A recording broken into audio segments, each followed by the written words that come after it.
কোন নাস্তিককেও যদি দেখি বন্যার পানিতে হাবুডুবু খায়, আমার সাহায্যের হাত তার দিকেও যাবে। কোন হিন্দু ভাইকে যদি দেখি না খেয়ে মরে, আমার খাবার তার ঘরেও পৌঁছে যাবে। এটাই ইসলাম।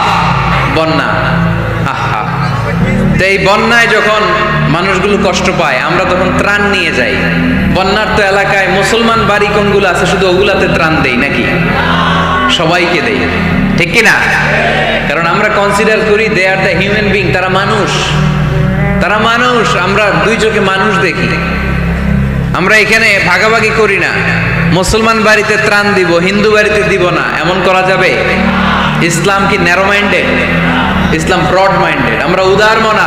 ইসলাম আমাদেরকে মানবতা শিখায়। কি শিখায়? তার প্রমাণ ইসলাম আমাদেরকে বলে, মানবতা যখন বিপন্ন তখন তুমি সবাইকে সাহায্য করবে। তাহলে মানুষকে ইসলাম সবচাইতে মর্যাদা দিয়েছে।